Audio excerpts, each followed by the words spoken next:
So here is another problem that has to do with geometry. And again, this is about MC8 level, Math Counts level, some middle school competition math. So here we're looking at a right triangle, triangle ABC, and as you can see, there is a rectangle inside of it. And we're trying to find its area. So pause the video and try to solve this on your own. So we're trying to find the area of this triangle, this rectangle right here. And let's think about if this is fixed or not. So we know that we can't shift, let's call this EF, right? EF. This line cannot go this way or this way, because if it goes this way, then we would be changing 10, and we can't change the value that we're given. And if we go this way, then 10 would decrease. So we can't move it right or left. We can't extend it that way. We can't go up or down either because of the same reason. So we know that this is a fixed rectangle, so therefore it has a fixed area.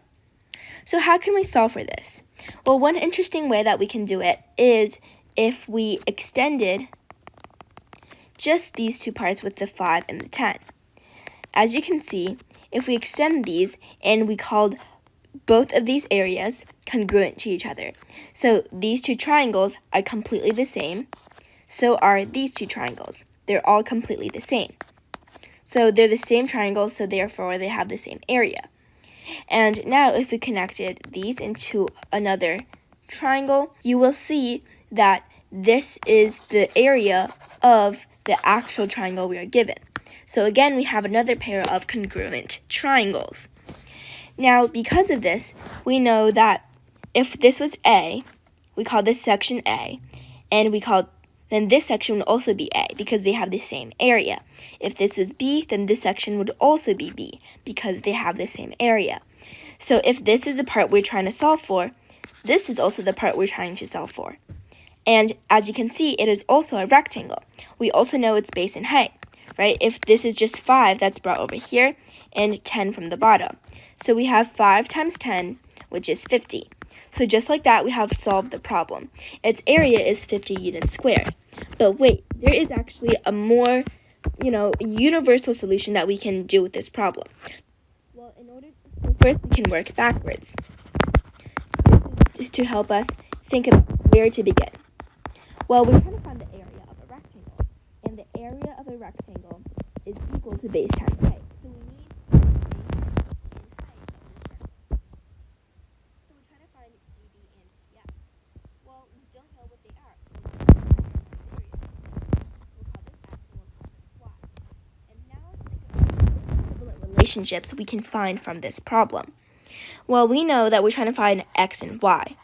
That's one way to describe the area of this rectangle.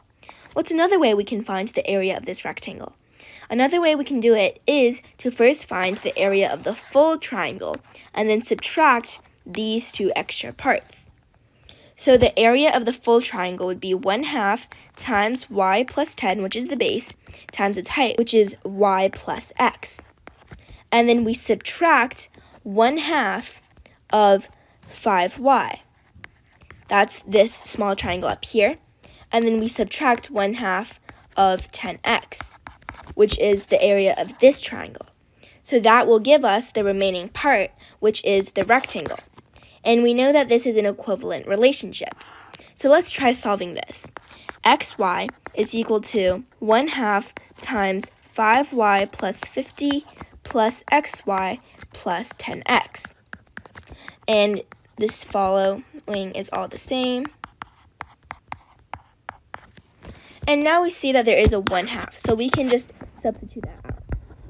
So using the distributive property, we have 5y plus 50 plus xy plus 10x minus 5y minus 10x.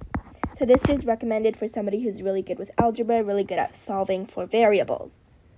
And now let's see if we can simplify this even more.